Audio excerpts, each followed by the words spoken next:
चूहे जो है लाश को खाते हैं। ये वही एमजीएम अस्पताल है जहां गर्भवती महिला का बच्चा पेट में मर जाता है और लोग आके और सिर्फ वहां देखने और गंदा राजनीति करने का काम करते हैं। ये वही एमजीएम अस्पताल है यहाँ छोटे बच्चे रोज मरते हैं। ये वही एमजीएम अस्पताल है जहाँ लोग जमीन पर बैठ के अपना इलाज कराते हैं। तो यहाँ के जो प्राचार्य हैं और यहाँ का बाकी जो मैनेजमेंट है उनके कान में लगता है कि जो है वो बात नहीं पहुंच रहा है और वो लोग कहीं ना कहीं ऐसा सोच चुके हैं कि भाई हम लोग जो है हम लोग के ऊपर कोई कार्रवाई नहीं होगा। तो एकदम प्रशासन से ठोस हमारा मांग है और कि इन पे कार्रवाई किया जाए और इन पे मेरा जो एफआईआर है मेरा एफआईआर को स्वीकार किया जाए और इनके ऊपर केस हो।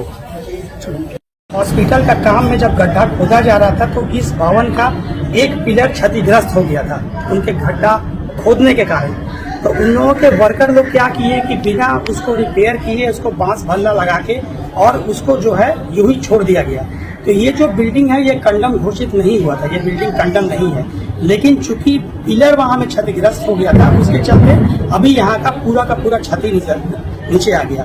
तो केएमवी प्रोजेक्ट के जो एमडी हैं केएमवी प्रसाद राव के ऊपर भी प्राथमिकी होनी चाहिए और इस कंपनी का नाम फिलहाल दबाया जा रहा है साजिश के थ्रू।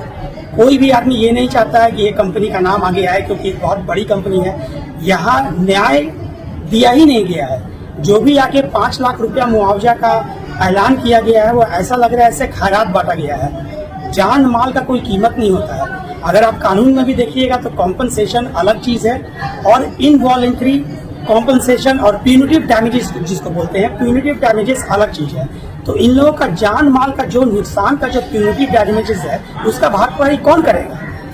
अस्पताल प्रबंधन करेगा कि केएमवी प्रोजेक्ट करेगा कि सरकार करेगी? ये तो बात होना चाहिए।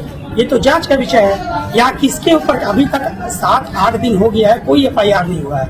हम पूछते हैं कि कोई एफआईआर क्यों नहीं हुआ है।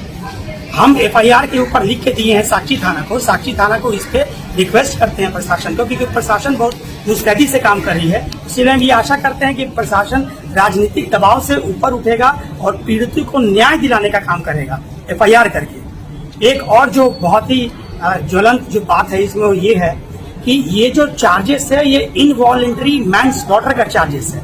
इसका मतलब होता है कि लापरवाही के चलते आपका किसी का मृत्यु हो जाना, ये हत्या के बराबर का चार्ज है। इसमें सजा का जो प्रावधान है हत्या के प्रावधान से जरूर बहुत कम है और ये इनवॉलेंट्री मैनस्लॉटर का चार्ज है। और अस्पताल के प्रबंधन और केएमवी प्रोजेक्ट जो मिस्टर राव है उनके ऊपर मैनस्लॉटर इनवॉलेंट्री मैनस्लॉटर का चार्जेस लगाना चाहिए जिसका हम रिक्वेस्ट किए हैं।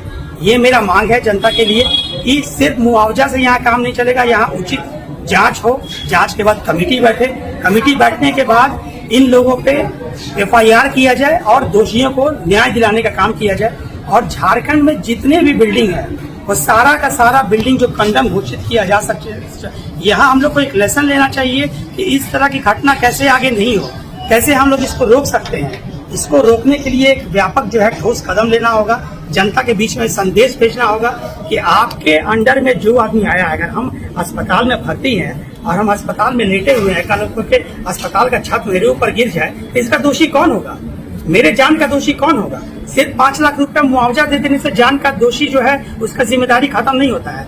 यहाँ दोषियों को सीख देना होगा, उनके ऊपर केस करना होगा, उनके ऊपर मुकदमा चलाना होगा, तब जाके कहीं न्याय का रास्ता खुलेगा।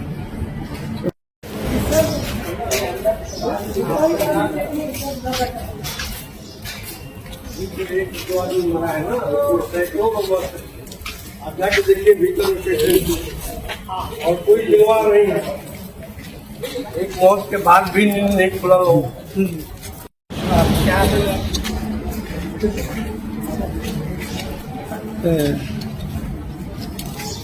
एक मीडिया निकल गया।